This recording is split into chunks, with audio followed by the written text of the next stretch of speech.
The airport was busy that afternoon, with passengers hurrying through the terminal and the sound of boarding announcements echoing in the background. Marcus Johnson held his young daughter's hand as they walked down the jet bridge toward their seats. Marcus was a quiet, hard-working father who had saved for months to take his daughter, Layla, on her very first airplane trip. She was only 7 years old, but her excitement filled the air around them.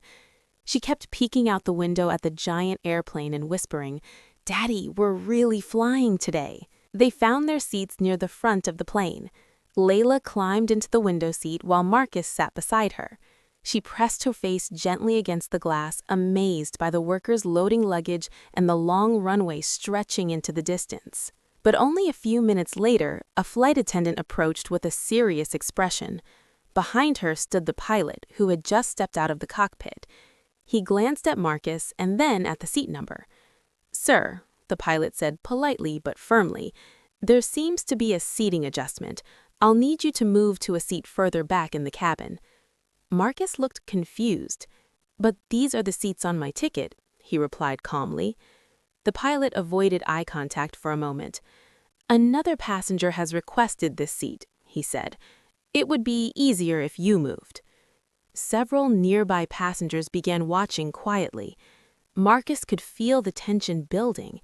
He had experienced moments like this before, moments when he felt judged before anyone even knew him. But then Layla spoke. Her small voice cut through the silence of the cabin.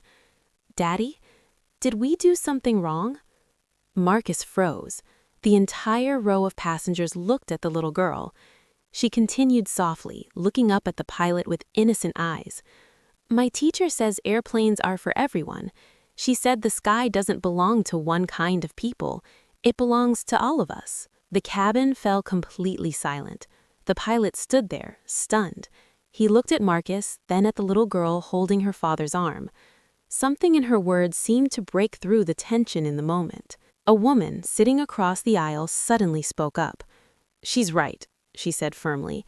"If those are their seats, they should stay." Another passenger nodded. "Exactly, they boarded just like the rest of us." More voices began agreeing from different rows. The pilot looked around at the passengers, realizing everyone was now watching him. He took a slow breath, then turned back to Marcus. "You're right," he said quietly. "Those are your seats. You and your daughter can stay right where you are." Marcus paused, surprised. "Thank you," he replied calmly. The pilot then crouched slightly so he was eye level with Layla. "You know, that was a very wise thing you said." Layla smiled shyly. "My teacher says sometimes grown-ups forget things kids remember." Several passengers chuckled softly, and the heavy tension that had filled the cabin slowly melted away. As the plane finally began taxiing toward the runway, Marcus looked at his daughter sitting by the window, her eyes glowing with excitement again. He squeezed her hand gently. Sometimes the biggest lessons didn't come from arguments or anger.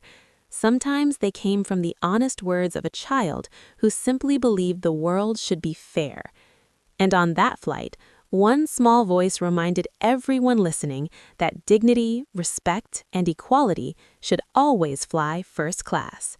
If you enjoyed this story and want more intense thrillers and suspenseful adventures, don't forget to hit that subscribe button, give this video a like, and share it with friends who love a good mystery. Your support helps me bring you more stories just like this one.